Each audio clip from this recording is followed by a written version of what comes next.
ของพระเจ้าในค่ำคืนนี้ก็เป็นโอกาสอันดีที่ข้าพเจ้าจะได้มีโอกาสมาแบ่งปันพระค่ำของพระเจ้าให้กับพี่น้องได้หับฟังและก็ศึกษาร่วมกันหัวข้อของการประชุมปีนี้คืออย่างพี่น้องพลังแห่งการเป็นอันหนึ่งอันเดียวกันพลังหมายถึงว่าสิ่งที่ให้เกิดสิ่งมหัศจรรย์ถ้าสมมุติว่าเฮาสามารถที่จะเป็นน้ำหนึ่งใจเดียวกันได้และมื้อนี้ข้าพเจ้าสิมาเว้าถึงว่าความสำคัญของการเป็นน้ำหนึ่งใจเดียวกันและถ้าเฮาเข้าใจความสำคัญในการเป็นน้ำหนึ่งใจเดียวกัน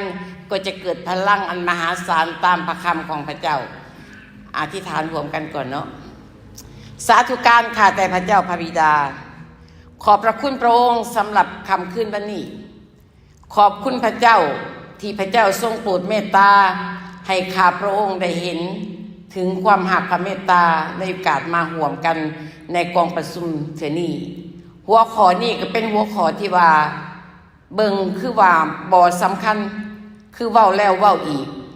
แต่ขอบคุณพระเจ้าก็ยังมีจุดประสงค์อยากให้ข้าพระองค์ได้เรียนรู้อีกหลายอย่างพระคำของพระเจ้านั่นได้รับการดลใจจากองค์พระวิญญาณบริสุทธิ์ของพระเจ้าบันดาลจิตใจให้มันได้เขียนขึ้นและพระคำของพระเจ้านั้นบ่ตายมีชีวิตอยู่และทรงพลังอยู่เสมอถึงแม้มื้อนี้พระคำของพระเจ้าที่ข้าพระองค์จะแบ่งกันแต่ก็ยังเป็นพระคำที่เกิดใหม่อยู่เสมอและมีหลายอย่างในพระคำของพระเจ้าเป็นข้อลึกลับที่ข้าพระองค์ต้องสอบค้นเสาะหาความจริงแห่งพระคำของพระองค์แล้วก็ขอบคุณพระองค์อีกทุกๆสิ่งในพระนามพระเยซูคริสต์เจ้าเอเมนในมื้อนี้ข้าพเจ้าจะเล่าถึงว่าความสำคัญของการเป็นน้ำหนึ่งใจเดียวกันคงสิบ่อธิบายให้พี่น้องเรื่องคำว่าน้ำหนึ่งใจเดียวกันนั่นคืออย่างพี่น้องหลายคนก็อาจจะเข้าใจข้าพเจ้าให้พี่น้อง3อย่างมื้อนี้ว่าความสำคัญนั้นเริ่มต้นจากบนใดและเป็นหยังเฮาจำเป็นต้องเกิดความน้ำหนึ่งใจเดียวกัน3อย่างในพวกเฮามีพระเจ้า3องค์พระเจ้าหยังแม่พี่น้องพระเจ้าพระบิดาพระเจ้าพระเยซูคริสต์พระบุตรและพระเจ้าพระวิญญาณบริสุทธิ์เฮาก็ใส่พระเจ้าพระบิดาผู้ทรงสร้างพระเจ้าพระเยซูคริสต์พระผู้ซอยให้พ้นและก็พระเจ้าพระวิญญาณบริสุทธิ์พระผู้เล่าลมในจิตใจและมื้อนี้ข้าพเจ้าก็จะนำพระคัมภีร์ในลักษณะของ3พระภาคของพระเจ้าว่าพระองค์ทรงจะตัดกับเฮาจังไดและทรงมีพระประสงค์หยังให้เฮารู้ถึงความเป็นน้ำหนึ่งใจเดียวกันประการที่1การเป็นน้ำหนึ่งใจเดียวกันนั่นเป็นน้ำพระทัยพระเจ้าเป็นน้ำพระทัยพระเจ้าพี่น้องหลายคนก็เว้าถึงขอพระคัมภีร์เฮาก็ใส่เรื่อยๆเวลาเฮาไปประชุมในสถานที่ใหญ่ๆรวมกันเฮาก็มักใส่ขอพระคัมภีร์ในบทเพลงสรรเสริญ133บอกว่าถ้าพี่น้องอาศัยอยู่บนใดเป็นน้ำหนึ่งใจเดียวกันพระเจ้าก็อวยพรที่นั่นแต่ข้าพเจ้าสิบ่ได้อธิบายในมื้อนี้ถึงขอพระคัมภีร์นี้ก็คือว่าการเป็นน้ำหนึ่งใจเดียวกันนี่เริ่มต้นก็อยู่ที่พระเจ้ามีพระประสงค์เว้าตั้งแต่ในพระคัมภีร์เดิมแล้วในบทเพลงสรรเสริญ133ที่ใดก็ตามที่พี่น้องมีอาศัยอยู่พร้อมกันเป็นน้ำหนึ่งใจเดียวกันพระพรที่พระเจ้ามีก็จะเทลงมาให้เฮาอันนี้คือน้ำพระทัยของพระเจ้าที่พระเจ้าได้บอกเฮาและประการที่2ที่ข้าพเจ้าจะเน้นในมื้อนี้ก็คือว่าเป็นพระประสงค์ของพระเยซูคริสต์เป็นพระประสงค์ของพระเยซูคริสต์พระเยซูคริสต์มาในโลกนี้เมื่อ 2,000 กว่าปีที่ผ่านมาและพระองค์ก็มาเพื่อที่จะมาตามน้ำพระทัยของพระเจ้าพระองค์มาในโลกนี้เพื่อประกาศข่าวประเสริฐการกลับใจใหม่เรื่องแผ่นดินสวรรค์ของพระเจ้าและพระเยซูมาก็เฮ็ดในสิ่งที่พระเจ้าให้พระองค์มาและพระองค์ก็เฮ็ดได้สำเร็จพระองค์มีอายุในโลกนี้30 กว่าปีเฮาก็ฮู้เนาะว่าพระองค์มีชีวิตในโลกคือเสร็จภารกิจการงานของพระองค์และพระองค์ก็ต้องจากไปพระเยซูเป็นมนุษย์แต่เป็นพระเจ้าและเป็นมนุษย์ผู้เดียวเท่านั้นที่ถือกำหนดจากพระเจ้าให้ผู้ถึงวันที่เสด็จลงมาเกิดมีคำทำนายไว้ล่วงหน้าและวันกำหนดที่พระองค์จะต้องสิ้นพระชนม์หรือตายพระเจ้าก็กำหนดให้พระองค์แค่30 กว่าปีอยู่ในโลกนี้ พระเยซูมาในโลกนี่เฮ็ดภารกิจของพระองค์เรียบร้อยเสร็จสิ้นและพระองค์ก็จากไปหาสุภบิดาและในคำอธิษฐานหลายคนก็ฮู้ในคำอธิษฐานของพระเยซูในพระคัมภีร์โยฮันบทที่17มีทั้งหมด26ข้อก็เป็นพระคำอธิษฐานที่ยืดยาวแล้วก็ถ้าอ่านไปก็เห็นว่าพระเยซูก็ในตอนแรกพระเยซูก็จะเว้าถึงว่าขอบคุณพระเจ้าพระเยซูขอบคุณพระเจ้าว่าที่พระเจ้าให้ข้าพระองค์หรือว่าพระคัมภีร์ภาษาลาวว่าข้าน้อยลงมาในโลกนี้ได้เฮ็ดภารกิจเป็นที่เรียบร้อยแล้วแล้วก็ทุกอย่างที่พระองค์วางให้ข้าน้อยก็เฮ็ดเรียบร้อยแล้วบ่ว่าพระองค์สั่งข้าน้อยหยังข้าน้อยก็เฮ็ดเรียบร้อยแล้วแล้วก็พระเยซูก็บอกพระเจ้าว่าทั้งหมดนี่ที่ข้าพระองค์เฮ็ดในโลกนี้ในเวลาที่เพิ่นเริ่มต้นภารกิจก็30 ปีเนาะในเวลานั้นเพิ่นก็เฮ็ดทุกอย่างตามที่พระเจ้าบัญชาและพระเยซูบอกว่าทั้งหมดทั้งสิ้นที่ข้าพระองค์เฮ็ดนี่ขอถวายเกียรติยศแต่พระเจ้าคืนแด่พระเจ้าพระเจ้าเป็นพระบิดาและพระเยซูเป็นพระบุตรถ้าเฮาอ่านพระคัมภีร์หลายข้อถึงพระเยซูจะเป็นลูกของพระเจ้าเป็นลูกพระเจ้าที่พระเจ้าทรงมาเกิดพระองค์ก็เป็นพระเจ้าอยู่กับพระเจ้าตั้งแต่พระองค์พระเจ้าทรงสร้างโลกแต่ว่าพระเยซูคริสต์ก็มีความถ่อมใจบ่ได้ถือว่าพระองค์เท่าเทียมกับพระเจ้ามีความถ่อมใจและถ้าเราอ่านจากข้อที่1ของพระคัมภีร์โยฮันบทที่17ครับพระเจ้าสิบอกอธิบายที่1มาจนถึงข้อที่19 20นี่ก็เป็นการรายงานต่อพระเจ้าแต่ว่าข้าพเจ้าสิอ่านบางข้อในพระคัมภีร์ในโยฮันบทที่17ข้าพเจ้าจะเริ่มอ่านจากข้อที่11ก่อนบอกว่าโยฮันบทที่17ข้อที่10ว่าบัดนี้พระเยซูกล่าวว่าบัดนี้ข้าน้อยจะบ่อยู่ในโลกนี้ต่อไปแล้วบอกพระเจ้าว่าบัดนี้ข้าน้อยสิไปอยู่ในโลกนี้ต่อไปอีกแล้วแต่พวกเขายังอยู่ในโลกนี้เดี๋ยวนี้ข้าน้อยใกล้จะเมื่อหาพระองค์แล้วละเอียดพระเยซูอธิษฐานละเอียดได้พี่น้องโอ้พระบิดาเจ้าผู้บริสุทธิ์เอ๋ยขอโปรดพิทักษ์รักษาพวกเขาไว้โดยฤทธิ์อำนาจแห่งพระนามของพระองค์คือพระนามที่พระองค์ได้ให้แก่ข้าน้อยนั่นเพื่อพวกเขาจะได้เป็นอันหนึ่งอันเดียวกันเหมือนดังที่พระองค์กับข้าน้อยเป็นอันหนึ่งอันเดียวกันจากคำอธิษฐานของพระเยซูต่อพระเจ้าพระบิดาณขณะที่พระเยซูมีชีวิตในโลกนี้พระองค์ก็บ่ได้เพียงประกาศข่าวประเสริฐเรื่องแผ่นดินสวรรค์การถิ่มใจเก่าอาจจะไม่เท่านั้นแต่พระเยซูคริสต์เองก็ยังได้เฮ็ดภารกิจนึงคือการสร้างลูกศิษย์สร้างสาวกไว้เฮาฮู้ว่าในลูกศิษย์ของพระเยซูนั้นก็มี12คนที่พระเยซูเอิ้นมาเพื่อที่จะพระเยซูก็ใช้เวลาสร้างเกือบ3 ปีแล้วพี่น้องสร้างสาวกแต่ว่าเฮาก็จะเห็นว่ามีผู้หนึ่งก็ทอดอยู่กับพระเยซูก็เลือกมาอีกผู้หนึ่งเพิ่มมาเป็น12คนแต่ว่าพระเยซูมีจิตใจว่าข้าน้อยสิได้กลับไปหาพระองค์แล้วพระบิดาข้าน้อยคิดบ่ได้อยู่ในโลกนี้ต่อไปแล้วแต่สิ่งที่ข้าน้อยเป็นห่วงก็คือพวกสาวกที่พระเยซูสร้างพี่น้องจื่อได้บ่ในโยฮันบทที่14บ่ที่บอกว่าพระเยซูบอกว่าเฮาจะกลับไปหาพระบิดาเฮาจะไปเตรียมที่ไว้สำหรับท่านทั้งหลายแล้วเฮาก็สิกลับมาหาพวกท่านไปอยู่กับเฮาในเวลานั้นสาวกก็มีความวิตกกังวลว่าพระเยซูบ่อยู่แล้วจะอยู่กับไผเป็นถูกได้พี่น้องเพราะว่าอาจารย์คือพระเยซูอยู่กับเขาให้เขาเห็นในเวลาที่เขาอยู่ในโลกนี้แล้วเขาก็คิดว่าถ้าพระเยซู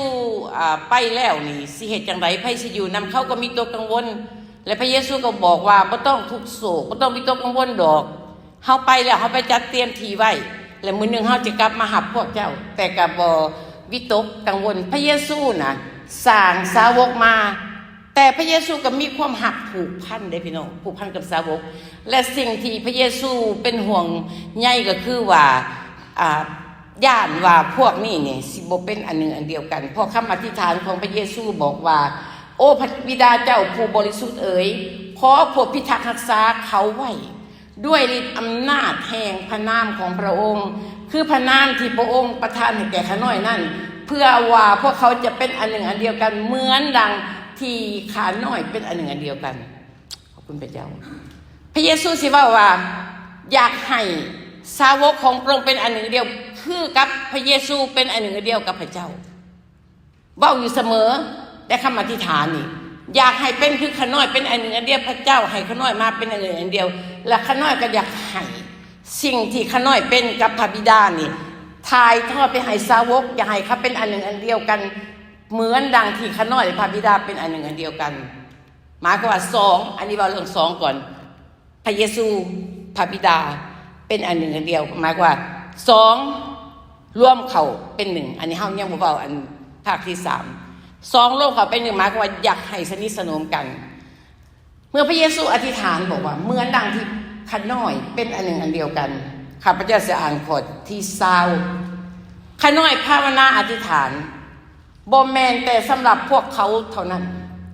แต่สำหรับคนทั้งหลายที่วางใจเสื่อในข้าน้อยเพราะถอยคำของพวกเขาฟังดีๆพี่น้องข้อนี้ข้าน้อยภาวนาอธิษฐานบ่แม่นแต่สำหรับพวกเขา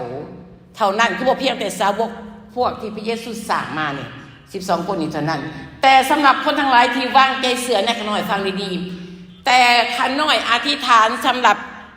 ทุกคนที่วางใจเสื่อในพระเยซูผ่านยังพี่น้องผ่านถอยคำของพวกเขาฟังดีๆทุกคนที่วางใจเสื่อในข้าน้อยผ่านทางถอยคำของเขาพี่น้องฮู้บ่เมื่อพระเยซูสั่งสาวกและพระองค์ก็มีบัญชาให้เขาออกไปทุกคนทุกแห่งประกาศสั่งคนเป็นสาวกคำสั่งสุดท้ายของพระเยซูที่สั่งไว้ในมัทธิวที่สั่งเป็นคำสั่งที่ว่าเฮาถือนักในคริสตจักรและในพระคัมภีร์ในกิจการคือกันก็บอกว่าเมื่อท่านทั้งหลายได้รับพระราชทานฤทธิ์อำนาจแห่งพระวิญญาณบริสุทธิ์ของพระเจ้าแล้วที่จะส่งมาท่านทั้งหลายจะเป็นพยานฝ่ายเฮาอยู่ไสในกรุงเยรูซาเล็มยูเดียสมาเรียและที่สุดแผ่นดินโลกภารกิจที่ไปสู่มอบให้สาวกของพระองค์พี่น้องแม่นอยู่ว่าสาวกของพระองค์12คนนั้นก็อยู่ในคงเขตนั้นบ่ได้ออกไปไกลแต่ในพวกสมาเรียกรุงเยรูซาเล็มใกล้ๆเคียงๆนั่นแหละบ่ได้ออกเพราะว่าบ่แม่นพระเจ้าบ่ได้อนุญาตแต่เฮาฮู้ว่าในบรรดาสาวก12คนนั้นพระเยซูก็ยังเลือกเอาอีกผู้หนึ่งคือซาโลหรือว่าเปาโลเป็นบุคคลที่3เฮาเอิ้นในพระคัมภีร์บอกว่ามหาบุรุษ13คนในพระคัมภีร์ใหม่และเอิ้นเอาซาโลหรือเปาโลนี่เข้ามาเพื่อจะมาประกาศพระคำของพระเจ้าและเฮาจะสังเกตว่าสาวกก็ประกาศอีกแบบหนึ่งที่พระเจ้าอนุญาตให้เท่านั้นแต่ว่าเปาโลหรือว่าซาโลผู้นี้นะพี่น้องพระเจ้าก็ได้แต่งตั้งให้เป็นมิชชันนารีหรืออัครทูตเอกอัครทูตที่จะนำข่าวประเสริฐไปทั่วโลกจากจุดหนึ่งพี่น้องฮู้บ่ว่าพระเยซูนี่พระองค์ฮู้ล่วงหน้าแล้วว่าเมื่อเหตุการณ์พระองค์บ่อยากให้แค่ข่าวประเสริฐอยู่แค่กรุงเยรูซาเล็มพระเยซูบ่ต้องการให้ข่าวประเสริฐอยู่สมาเรียยูเดียแต่พระเยซูบอกว่าข่าวประเสริฐนั้นให้ท่านทั้งหลายประกาศที่กรุงเยรูซาเล็มยูเดียสมาเรียที่สุดปลายแผ่นดินโลกแล้วเฮาขอบคุณพระเจ้าโดยข่าวประเสริฐที่ได้พระเยซูฝากฝังไว้และก่อนมาถึงพวกเฮาทั้งหมดในโลกนี้การประกาศพระกิตติคุณในสมัยนั้นการยังเป็นการประกาศที่คุณที่ว่ากีดกั้นคนต่างชาติคือหมายคนต่างชาติคนที่บ่แม่นยิวพวกยิวก็กีดกันแต่พระเจ้าก็ได้ใส่ให้เปาโลนี่เป็นผู้ประกาศกับคนต่างชาติเปโตรก็ได้เห็นนิมิตที่พระเจ้าให้เห็นว่าจำเป็นต้องประกาศกับคนต่างชาติซึ่งบ่แม่นชนชาติอิสราเอลแต่เฮาทั้งหลายทุกมื้อนี้เฮาบ่แม่นชนชาติอิสราเอลโดยสายเลือดเป็นอิสราเอลแต่เฮาเป็นอิสราเอลโดยสายโลหิตของพระเยซูผู้ที่เชื่อเฮาเป็นลูกหลานของอับราฮัมในทางความเชื่อและพระเยซูก็ฮู้ถึงล่วงหน้าเลยว่าเมื่อข่าวประเสริฐไปทั่วโลกพี่น้องลองคิดเบิ่งว่าประชากรในโลกนี้ล้วนหลายขนาดใดและก็มีหลายชนชาติในโลกนี้หลายขนาดใดและตั้งแต่สมัย 2,000 กว่าปีที่ผ่านมาข่าวประเสริฐมาเรื่อยๆแล้วเขาจากประวัติศาสตร์ของคริสตจักรข่าวประเสริฐก็ไปหลายบ่อหลายทีเกิดกลุ่มจนมาถึงเฮาปัจจุบันที่ 2,000 กับ 3,000 ปีแล้วเขาจะเห็นว่าเมื่อมีคนผู้ที่เชื่อและเมื่อมีคริสตจักรเกิดขึ้นก็ขยายแล้วเฮาจะเห็นว่าการเริ่มต้นคริสตจักรในพระคัมภีร์กิจการเปโตรได้เทศนาในเวลานั้นแต่อิฐมี 3,000 คนกลับใจรับเชื่อนี่คือบอกตัวเลขว่า 3,000 กับ3,000 คนกลับใจรับเชื่อหลังกันก็มี 5,000 เลยหลายกว่านั้นก็ทวีคูณ แล้วก็เกิดลูกศิษย์ลูกหาพระเยซูเขาเอิ้นสื่อแบบเป็นคริสเตียนอาจารย์เปาโลก็บอกว่าเมื่อก่อนนี่เป็นแค่ศิษย์พระเยซูหลักมาเปลี่ยนสื่อใหม่ให้เป็นคริสเตียนแต่เป็นคริสเตียนครั้งแรกเมืองอันเดียวกับเป็นคริสเตียนเพราะเขาได้สื่อเป็นคริสเตียนฉะนั้นคำว่าคริสเตียนนี่บ่ว่าชนชาติใดจะเป็นลาวไทยฝรั่งอเมริกาอินเดียหรือว่าคนเขมรชนชาติในเอเชียหรือว่าในยุโรปอะไรก็สื่อเป็นคริสเตียนแหละคำทำนายของพระเยซูฮู้ว่าข่าวประเสริฐนี้จะต้องไปถึงคนทั่วโลกและทั่วโลกจะต้องรับข่าวประเสริฐและพระเยซูว่าข้าพเจ้าประทับใจบอกว่าข้าพเจ้าบ่ได้อธิษฐานข้าน้อยบ่ได้อธิษฐานเผื่อพวกสาวก12คนเท่านั้นพระบิดา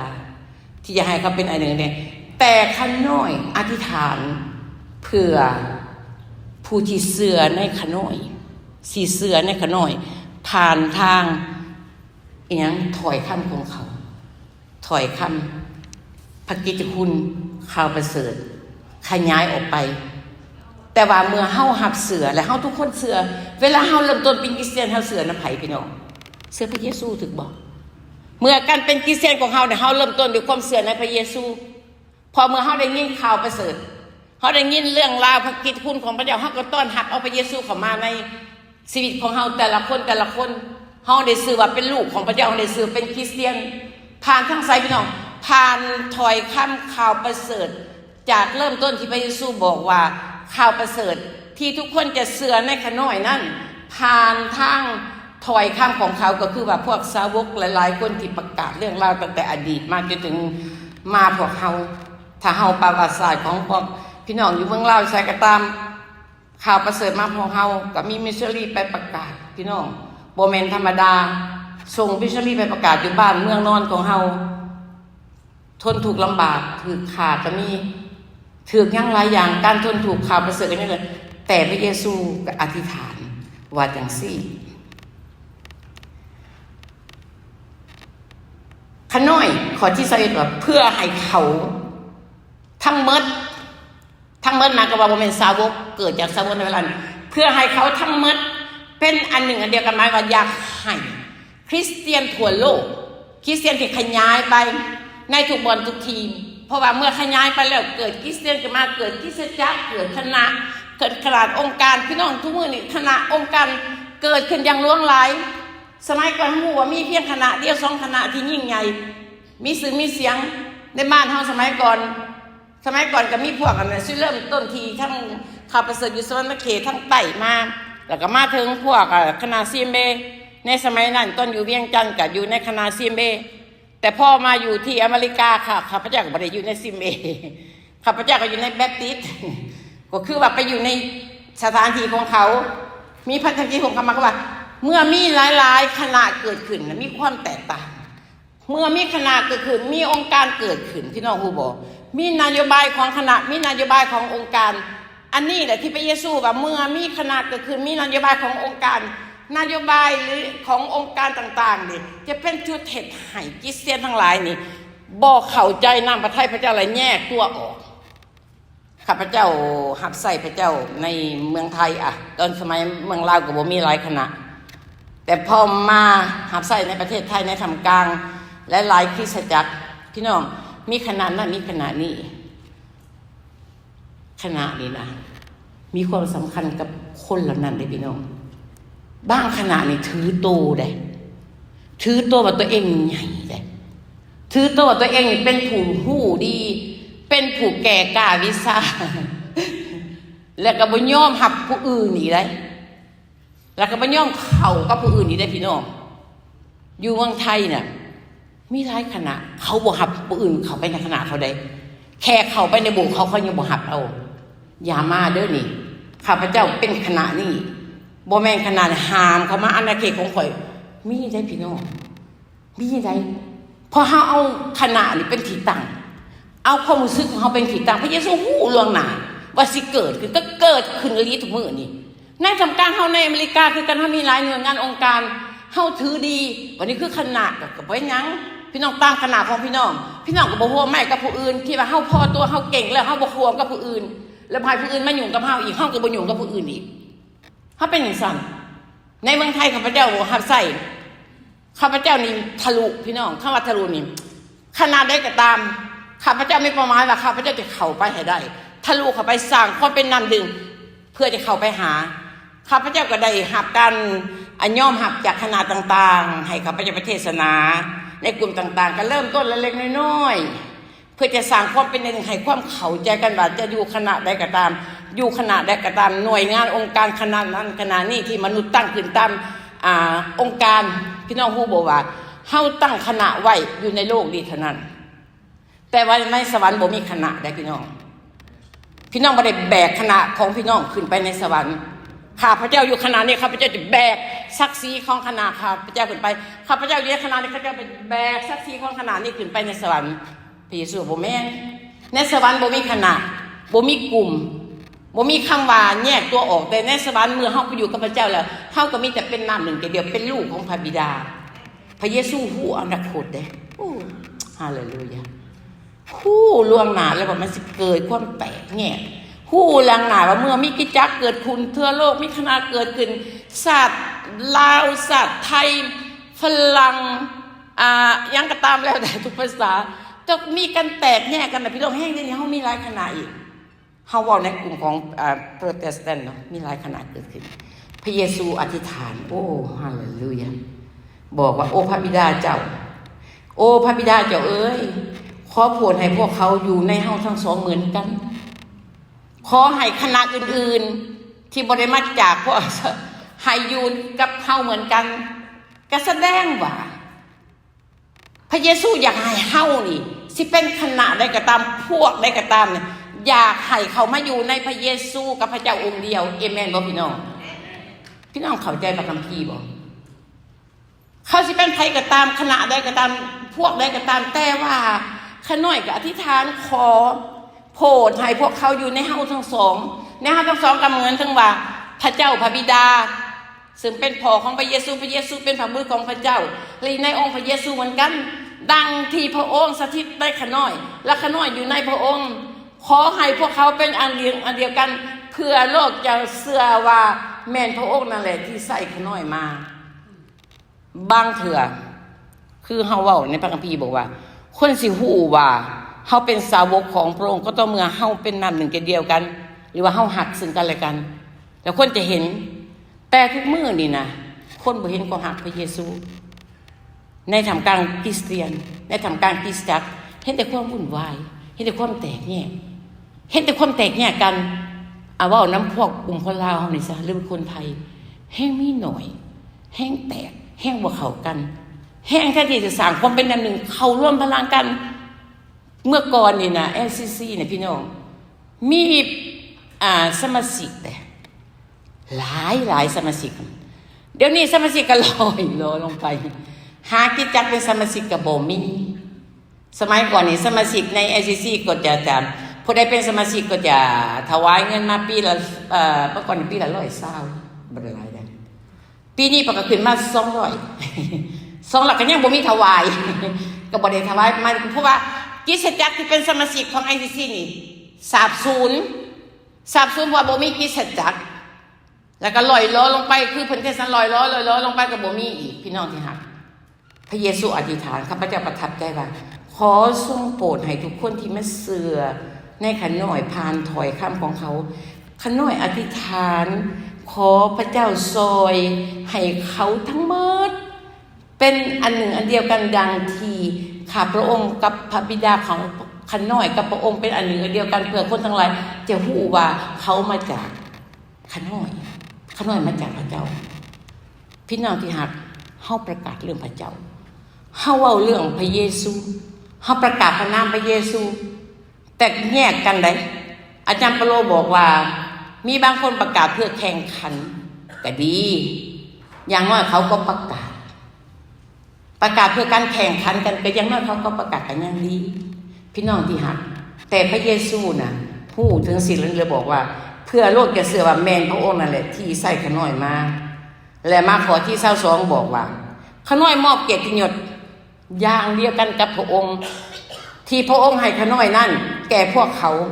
เพื่อพวกเขาจะเป็นอันหนึ่งอันเดียวกันเหมือนดังที่พระองค์กับข้าน้อยเป็นอันหนึ่งอันเดียวกันเกียรติยศที่เฮาได้รับจากพระเจ้าประทานเกียรติยศให้เฮา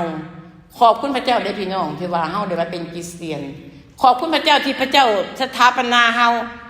ยกเฮาให้เกียรติเฮาว่าเฮาเป็นลูกพระเจ้าแล้วก็ได้เป็นผู้รับใช้พระเจ้าอีกถึงสถานะให้เป็นผู้รับใช้พระเจ้าเป็นผู้ประกาศเป็นยังอันนี้คือเกียรติที่พระเยซูบอกสาวกของพระองค์และพระองค์ก็แต่งตั้งให้สาวกของพระองค์เปโตรเป็นผู้เทศนาในเวลานั้นก็มีการเคลื่อนไหวอย่างหลวงหลายในคริสตจักรเริ่มแรกพระเยซูบอกว่าเขาจะเป็นอันหนึ่งเดียวกันอย่างที่ข้าพระองค์กับพระองค์เป็นอันหนึ่งอันเดียวกันแล้วเรามาเบิ่งพระคัมภีร์ต่อไปเนาะในข้อที่23ของโยฮันบทที่17ข้อ23ว่าข้าน้อยอยู่ในพระองค์และพระองค์สถิตอยู่ในข้าน้อยเพื่อพวกเขาจะเป็นอันหนึ่งอันเดียวกันอย่างครบบริบูรณ์ฟังดีๆเพื่อเขาถ้าเขาเฮ็ดได้พวกคณะต่างๆอยู่เป็นคณะใดก็ตามพี่น้องอยู่คณะใดข้าพเจ้าบ่สามารถได้ว่าพี่น้องอยู่คณะใดคณะไหนก็บ่สัมพันธ์เป็นของนโยบายแต่บอกว่าข้าน้อยอยู่ในพวกเขาแล้วพระองค์สถิตอยู่ในข้าน้อยเพื่อพวกเขาจะเป็นอันหนึ่งอันเดียวกันอย่างครบบริบูรณ์อย่างครบอยากให้บ่เป็นเพียงแต่ว่าเป็นอันหนึ่งอันเดียวกันลินๆแต่อยากให้ซึ่งความครบบริบูรณ์และความไพบูรณ์ในพระเยซูละเอียดบอกพี่น้องพระคัมภีร์ละเอียดเลยข้าพเจ้าอ่านคำอธิษฐานของพระเยซูเรื่องกันเป็นละเอียดอีหลีให้เป็นอันหนึ่งอันเดียวกันอย่างครบบริบูรณ์เพื่อโลกจะได้รู้จักว่าแม่นพระองค์นั่นแหละที่ใส่ข้าน้อยมาและทั้งได้รู้จักว่าพระองค์ได้หักพวกเขาเหมือนดังที่พระองค์ได้หักข้าน้อยพระเจ้าบ่ได้หักแค่ชนชาติอิสราเอลพระเจ้าหักคนต่างดาวคือพวกเฮาเพราะว่าพวกอิสราเอลก็มีความภาคภูมิใจในตัวเองว่าเป็นชนชาติของพระเจ้าเวลามีคนต่างดาวต่างแดนเขาเอ่ยว่าคนนอกเส้นทางก็บ่มักแต่พระเจ้าพระเยซูบอกว่าที่ใส่เขาหน่อยมาให้ทั้งได้รู้จักพระองค์ได้หักพวกเขาเหมือนดังที่พระองค์ได้ทรงหักเขาหน่อยพระเยซูอธิษฐานบอกเพียงแต่ว่าอยากให้เขาเป็นน้ำหนึ่งใจเดียวกันเท่านั้นแต่พระเยซูอธิษฐานว่าอยากขอพระเจ้าผู้มีอำนาจสูงสุดให้หักพวกเขาคือกันพี่น้องผู้บอกว่าพี่น้องที่อยู่ในคณะใดก็ตามกลุ่มใดก็ตามถ้าได้ชื่อว่าเป็นลูกพระเจ้าพระเจ้าหักทุกคนแม่นบ่พี่น้องพระเจ้าหักเท่าเทียมกันบ่แม่นพระเจ้าหักขนาดนี้หลายกว่าบ่แม่นพระเจ้าหักขนาดนี้หลายกว่าบ่แม่นพระเจ้าหักขนาดนี้หลายกว่าบ่แม่นได้พี่น้องลางเถื่อเฮาคิดว่าเฮาเฮ็ดดีเฮาเก่งเฮาก็มีความสามารถพระเยซูว่าจังไดคำกล่าวของพระเยซูขอบคุณพระเจ้าเมื่อพระเยซูเสด็จขึ้นไปและพระองค์ก็บอกว่าเฮาบ่ได้อยู่กับพวกท่านเลยเด้อเฮาสิกลับสู่พระบิดาแล้วแต่ว่าเฮาก็สิกลับมาหาพวกท่านอยู่กับเฮาแต่ว่าในขณะที่เฮาบ่อยู่นี่เฮาสิประทานพระผู้ช่วยองค์หนึ่งลงมาอยู่กับพวกท่านคือพระวิญญาณบริสุทธิ์มาถึงภาคที่3ของพระเจ้ามีพระผู้ช่วยองค์หนึ่งคือพระวิญญาณบริสุทธิ์จะอยู่กับพวกท่านจะเป็นผู้เล่าโลมจะชี้แจงให้พี่น้องรู้แจ้งเห็นจริงถึงความจริงทุกอย่างพระวิญญาณบริสุทธิ์เฮาอยู่ในสมัยพระวิญญาณบริสุทธิ์พระองค์ทำงานพระเจ้าทำงานพระเยซูทำงานร่วมกันพระวิญญาณทำงานร่วมกันเมื่อก่อนพระเยซูเว้า2เป็น1แต่วันนี้พระเยซูเว้านี่มี3เป็น1มี3เป็น1และข้าพเจ้าอยากให้พี่น้องมาอ่านพระคัมภีร์บอกว่าประการที่3ก็คือว่าพระวิญญาณบริสุทธิ์เป็นบุคคลหรือพระเจ้าที่สำคัญเลยพี่น้องฟังในเอเฟโซบทที่4ข้อ3บอกว่าจงเพียรพยายามเอาสันติสุขผูกมัดเพื่อรักษาความเป็นน้ำหนึ่งใจเดียวกันฟังดีๆจงเพียรพยายามเอาสันติสุขผูกมัดเพื่อรักษาความเป็นน้ำหนึ่งใจเดียวกันซึ่งพระวิญญาณทรงประทานให้นั้นฟังดีๆความเป็นน้ำหนึ่งใจเดียวกันเป็นคำประสงค์ของพระเจ้าเป็นคำอธิษฐานเป็นพระประสงค์ของพระเยซูอยากให้คริสเตียนทั่วโลกนี่กลุ่มใดขนาดใดก็ตามเป็นน้ำหนึ่งใจเดียวกันแต่ว่าเมื่อมาอ่านในเอเฟโซบทที่4ข้อ3บอกว่าความเป็นน้ำหนึ่งใจเดียวนั้นพระวิญญาณบริสุทธิ์ประทานให้ได้พี่น้อง พาวิญญาณจงเพียรพยายามการที่เฮาจะเป็นน้ำหนึ่งใจเดียวกันนี่ก็บ่ได้ง่ายเพราะว่าพระเยซูก็ฮู้ว่ายากอยู่แล้วล่ะก็เลยต้องขอความช่วยเหลือจากพระบิดาซอยได้พระองค์ซอยเขาแน่ซอยเขาแน่บ่อยากให้เขาแตกแยกกันอยากให้เขาได้อยู่สวรรค์เหมือนกันอยากให้ขึ้นสวรรค์เหมือนกันเขาเป็นพวกใดก็ให้เขาเป็นน้ำหนึ่งใจเดียวกันในอาจารย์บอกว่าจงเพียรต้องพยายามเฮาจะเป็นอันหนึ่งอันเดียวกับคนอื่นเฮาจะเข้ามาหาคนอื่นได้อยู่ที่เฮาพี่น้องเฮาต้องพยายามบ่แม่นง่ายฉะนั้นความเป็นอันหนึ่งเดียวบ่ได้ง่ายนี่สิเฮาจะเข้ากันได้แต่เฮาต้องมีความพยายามความเฮ็ดสุดความสามารถที่จะมาเป็นอันหนึ่งอันเดียวเข้ามาห่วงคนอื่นให้ได้อย่างเฮาอยู่ใน LCC ขอบคุณพระเจ้าเมื่อมี LCC เกิดขึ้นเขาจะขอบคุณพระเจ้ากับผู้ที่ได้นิมิตจากพระเจ้าริเริ่มอยากรวมหลายๆคณะมาเป็นอันเดียวกันจากคนบนจากคนเริ่มต้นมาเรื่อยๆมาเรื่อยๆปีนี้เป็นปีที่41ปีแล้วพวกที่เริ่มต้นหรือเฮ็ดมาตลอดบางคนก็อยู่กับพระเจ้าแล้วแต่เขาขอบคุณพระเจ้าที่ว่าผู้นำแต่ละสมัยคณะกรรมการคณะโบสถ์แต่ละสมัยพยายามรักษาหน่วยงานองค์การ LCC นี่ไว้ถึงเวลานี้ขอบคุณพระเจ้าตบมือสรรเสริญพระเจ้าพี่น้องขอบคุณพระเจ้าแต่ข้อสำคัญดีว่าจงเพียรพยายามเอาสันติสุขเอาสันติสุขผูกมัดพี่น้องรู้จักคำว่าผูกมัดบ่พี่น้องเคยเห็นข้าวต้มบ่ข้าวต้มข้าวนะมี2อันนี่ประกบกันต้องเอาบ่เสือกต้องเสียงผูกมัดให้มันแน่นๆได้พี่น้องที่หากกันนี่ถ้าหากว่าเฮานี่นะบ่สามารถเป็นลำหนึ่งเดียวกันให้เฮาเอาสันติสุขพยายผูกเข้าไว้ถ้าเราลองเอาเสื้อใหญ่ๆมาเบิ่งผูกเฮาแต่ละคนนี่ผูกติดๆกันผูกบ่ให้ไปสายผูกมัดเพื่อบ่ให้ลอยบ่ให้ล้อเอาไปต้มก็บ่ให้รุดพี่น้องเอาสันติสุขของมาผูกมัดเพื่อรักษาความเป็นอันหนึ่งเดียวกันซึ่งพระวิญญาณทรงประทานให้พระวิญญาณบริสุทธิ์เป็นผู้ประทานความเป็นอันหนึ่งเดียวกันพี่น้องที่รักบ่ว่าท่านจะเชื่อพระเยซูเริ่มต้นด้วยไปกิจคุณอย่างไรมีหลายคณะองค์การหน่วยงานบางคนบางองค์การกันนมัสการแบบว่าเงียบๆบางบ่อนก็บ่ห้องบ่ต้องมีดนตรีเงียบเป็นโนเครื่องเดียวเศร้าเล่นอันเดียวพอไผสิมาตีกองห้องเปล่าก็บ่พอใจอันนี้เป็นของคณะบ่เว้ายกตัวอย่างไปซื้อบางคนก็มักดนตรีแบบอีสานทำนองลาวๆฟ้อนรำทำเพลงนมัสการพระเจ้าก็บ่มักอีกผิดหลายเรื่องเฮากีดกันและบางคนการนมัสการกับไปแห้ง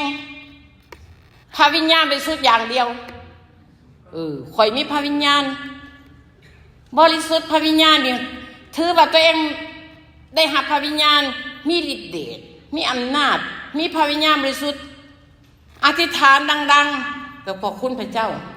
ห้องเพลงมีแต่พระวิญญาณบริสุทธิ์และบางเทื่อเฮาว่าเฮามีพระวิญญาณ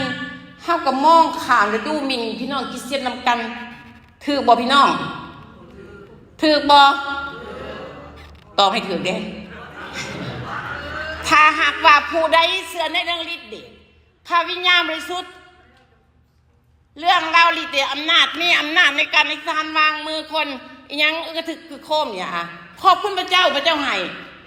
แต่ถ้ายังบ่เข้ากับหมู่หั่นน่ะพระวิญญาณแท้หรือปลอมบอกตามบางทีเด้เอาพระวิญญาณเป็นผู้ประทานให้ถ้าเจ้าคิดว่าจะมีพระวิญญาณหรือเจ้าบ่เข้ากับหมู่หั่นน่ะข่อยบ่มาดอก LCC นี่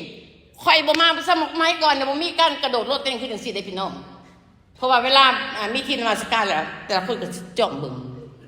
มื้อนี้สิเต้นบ่มื้อนี้สิฟ้อนบ่มื้อนี้สิเฮ็ดจังไดบ่ได้เฮาต้องทะลุพระวิญญาณทรงนำเพื่อคนเป็นนำสร้างความตื่นเต้นพี่น้องแล้วโอ้ยขอบ่ไปได้ LCC นี่จืดชืดบ่มีพระวิญญาณตำหนิขณะนั้นนมัสการเงียบถ้าผู้ใดที่เชื่อในเรื่องฤทธิ์เดชพระวิญญาณบริสุทธิ์ที่เราเคยมีพระวิญญาณบริสุทธิ์นะพี่น้องถ้าว่าเฮายังคือจังซั่นน่ะพี่น้องผิดพี่น้องบ่แม่นแล้วพี่น้องผิดเฮ าห่อนทนแล้วเฮาว่าเพราะว่าการเป็นน้ำหนึ่งใจเดียวกันนี่ในเอเฟโซบทที่4ข้อที่3บอกว่าพระวิญญาณบริสุทธิ์ทรงประทานให้ฮาเลลูยาพระเจ้าพระบิดาพระเจ้าพระเยซูและพระเจ้าพระวิญญาณบริสุทธิ์3พระภาคเป็นอันหนึ่งอันเดียวกัน3เป็น1ได้พี่น้องแยกกันบ่ได้ท่านเสือพระเยซูท่านเสือพระเจ้าท่านเสือพระวิญญาณแต่ถ้าบ่เข้ากับหมู่แสดงว่าพี่น้องบ่ได้เข้ากันกับในลักษณะของพระคัมภีร์พระเยซูบอกว่าพระองค์เอ้ยซอยแน่อย่าให้เขาเป็นอันหนึ่งเดียวคือข้าพระองค์กับพระองค์อะไรเป็นอันเดียวกันอย่าให้เขาทั้งหมดเป็นอันหนึ่งอันเดียวกันพระบิดาขออำนาจพระองค์ซอยนี่ขอซอยนี่พระเยซูอธิษฐานโอ้พี่น้องแสดงว่าสำคัญเป็นบ่การเป็นอันหนึ่งอันเดียวกันที่สำคัญเป็นพี่น้องบ่สำคัญพระเยซูบ่อธิษฐานเลยพี่น้องที่หักในวันสุดท้ายพระคัมภีร์บอกเฮาเมื่อพระเยซูเสด็จมาหลายคนก็มาหาพระเยซูพระองค์เจ้าข้าในขณะที่ข้าพระองค์มีชีวิตอยู่ข้าพระองค์โอ้ยประกาศยิ่งใหญ่มีกลุ่มใหญ่ๆมีสมาชิกหลวงหลายข้าพระองค์เหตุการณ์อิทธิฤทธิ์อัศจรรย์วางมือให้คนเจ็บหายวางมือให้คนป่วยเศร้าเหตุอิทธิฤทธิ์เหตุต่างๆนานาข้าพระองค์โอ้ยเป็นคนประกาศเป็นพระเยซูบอกว่าเฮาบ่ฮู้จักเจ้าฮ้อนฮ้นกับฮ้อนฮ้นให้ถือแม่นบ่พระวิญญาณกับพระวิญญาณให้ถือเด้ถ้าพระวิญญาณบ่เข้าหมู่หั่นน่ะพระเยซูอาจจะบอกบ่ฮู้จักก็ได้เอ้าเพราะว่าอันนี้คือนามพระทัยของพระเจ้าพระบิดาพระเยซูพระวิญญาณบริสุทธิ์ประทานพี่น้องที่รักพระเยซูบอกว่าเฮาบ่ฮู้จักเจ้าออกไปห่างเฮ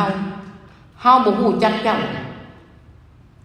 ผู้ที่กระทำตามพระทัยของพระบิดาเท่านั้นที่เฮาฮู้ฮาเลลูยาพระทัยพระบิดาอยากให้พี่น้องอยู่รวมกันเป็นน้ำหนึ่งเดียวกันพระเยซูก็ตอบสนองตัวพระทัยพระบิดาด้วยการอธิษฐานให้สาวกของพระองค์ในโลกนี้แล้วก็บอกว่านี่พระเยซูบอกว่านี่คือเฮาบ่ฮู้จักเจ้าเพราะว่าเจ้าบ่ได้กระทำตามน้ำพระทัยพระบิดา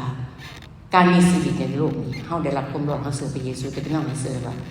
ให้เฮารักษาชีวิตเฮาถึงวันสุดท้ายเฮาสิได้พ้นบ่พระเยซูบอกว่าพระองค์จะมาพระองค์จะให้บำเหน็จรางวัลในตามการกระทำของเฮาเท่านั้นฉะนั้นนี่ข้าพเจ้าอยากบอกถึงความสำคัญ3ประการพี่น้องมีขอขัดแย้งบ่มีบ่ขอขัดแย้งพระคัมภีร์3ตอนอยู่บ่มีขอขัดแย้งพระเจ้าบ่พระเจ้าให้เป็นน้ำหนึ่งใจเดียวกันข่อยบ่เป็นเหตุผลเด้อให้เหตุผลว่าเหตุผลที่ว่าเฮาขนาดพวกเฮาเดียวกันเอาคนลาวซะคนไทยเป็นอันหนึ่งใจเดียวกันบ่แม่นแต่คณะได้พี่น้องผู้นำเนี่ยตัวสำคัญผู้นำในกิจจักรตัวสำคัญข่อยเป็นผู้นำคณะข่อยนำเจ้าข่อยมีความเป็นแบบเป็นตัวเองนะบางเทื่อผู้นำบ่มาสมาชิกก็ลอยมาบ่ได้ผู้นำบ่มาสมาชิกก็ลอยมาเองเฮ็ดให้ผู้นำบ่พอใจความบ่เข้าใจความเป็นตัวเองของผู้นำแล้วก็ความเย่อหยิ่งในจิตวิญญาณความอวดองค์ทะนงตัวความขมขื่นความบ่พอใจแล้วก็สร้างกำแพงกั้นเฮาออกไปเรื่อยในที่สุดห่างไปแท้สิบ่รู้จักกันเลยพี่น้องแต่มื้อนี้เฮาขอคืนจากพระเจ้าในความเป็นน้ำหนึ่งใจเดียวกันอาเมนบอกพี่น้องให้เฮากลับเข้ามาอีกเฮาขอบคุณพระเจ้าขอบคุณพระเจ้าสำหรับ ACC ที่ให้เฮาเป็นน้ำหนึ่งใจเดียวกันมาถึงเวลานี้เลยใช้พระพี่2ข้อสุดท้ายบอกพี่น้องอ่านให้ฟังซื่อๆบัดในสุดท้ายนี่พี่น้องเอ้ยพี่น้องทั้งหลายเอ้ยอาจารย์บอกว่าขอลาพวกเจ้าไปก่อนจงปรับปรุงให้ตัวเจริญขึ้นจงฟังคำห้องขอของเฮาจงเป็นน้ำหนึ่งใจเดียวกันจงอยู่รวมกันด้วยความสงบสุขและพระเจ้าจะทรงพระเจ้าผู้ทรงหักจะทรงประทานสันติสุขนั่นและทรงสถิตจงกับพวกเจ้าฟังดีๆเป็นน้ำหนึ่งใจเดียวกันอยู่รวมกันในสันติสุขและพระเจ้าผู้ทรงหักและทรงประทานสันติสุขจะทรงสถิตอยู่กับพวกเจ้า เป็นอันหนึ่งเดียวกันอยู่กันอย่างสันติได้พระเจ้าแห่งสันติสุขจะอยู่ในทางการของเราอีกข้อหนึ่งสุดท้ายหนึ่งเป็นตัวบทที่3ข้อที่8บอกว่าในสุดนี้ขอให้พวกเจ้าจงเป็นน้ำหนึ่งเดียวกันจงเห็นอกเห็นใจกันจงหักกันและกันเหมือนพี่น้องรวมท้องจงมีจิตใจเมตตาและอ่อนน้อมถ่อมตัวลงการเป็นน้ำหนึ่งเดียวจะเกิดขึ้นกับความถ่อมใจของพวกเราทุกคนผู้นำคริสตจักรผู้หับใส่พระเจ้าปลดออกความเย่อหยิ่งยโสความทะนงตัวความเป็นตัวเองปลดออกพี่น้องและเขามาห่วมกันเลยบอกว่ามีใจเมตตาใจอ่อนทะลงเป็นนันหนึ่งเดียวเห็นอกเห็นใจกันพี่น้องที่หักในค่ำคืนนี้ข้าพเจ้าให้พี่น้องความสรุป3อย่างก็คือบาการเป็นนันหนึ่งเดียวกันสำคัญเพราะว่า1พระเจ้า2พระเยซูเป็นพระประสงค์ของพระเยซูอยากให้เฮาคริสเตียนที่อยู่ในปัจจุบันนี้ขณะใดก็แล้วแต่หันหน้าเข้าหากันจับมือถือแขนกันต่อไปละความยโสความอวดตรงความทะนงตัวในตัวเองออกไปปลดพี่น้องปลดเอาแอกแห่งความทะนงที่กีดกันบ่ให้เข้าหากันนี่คือสิ่งที่ละประการที่3ก็คือพระวิญญาณบริสุทธิ์เอเมนนะคะพี่น้องเอเมนนะคะพี่น้องคนไทยเอเมนไหมคะเอเมนค่ะสุดท้ายได้คำสุดท้ายเล่าเรื่อง พี่น้องคนไทยหน่อยๆหนึ่งภาษาไทยอะไรพี่น้องพระคำของพระเจ้าในคำคืนนี้ก็เป็นสิ่งที่ข้าพเจ้าหนุนใจพี่น้องหาสมาห้องเพลงนำกัน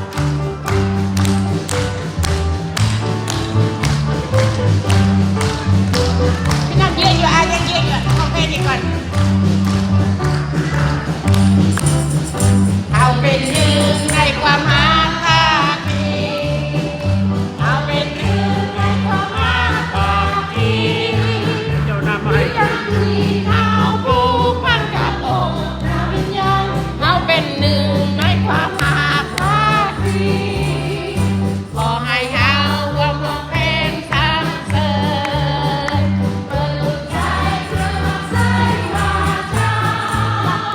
ให้เราจับมือหากภาคีเอาเป็นหนึ่งเอาเป็นหนึ่งในความหาภาคีที่ยังมีเอาผู้พันกับองค์เราญาติเอาเป็นหนึ่งในความหาภาคีขอให้เอาวงร้องเพลงสรรเสริญ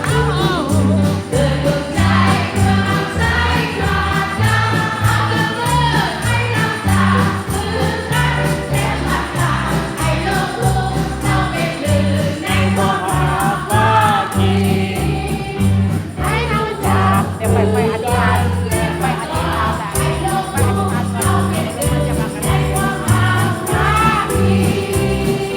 ให้เราจากมือกันและพัฒนาให้โลกรู้เราเป็นหนึ่งในความหาภาคีพี่น้องอธิษฐานฮาเลลูยาพระเจ้าพระบิดาขอคืนความหักความเป็นอันหนึ่งอันเดียวให้กับข้าพเจ้าในค่ำคืนนี้ขอพระมิญญาณบริสุทธิ์เจ้าอยู่กับข้าพเจ้าทุกคนแล้วก็อธิษฐานขอบคุณพระองค์อีกคืนหนึ่งในพระนามพระเยซูคริสต์เจ้าเอเมน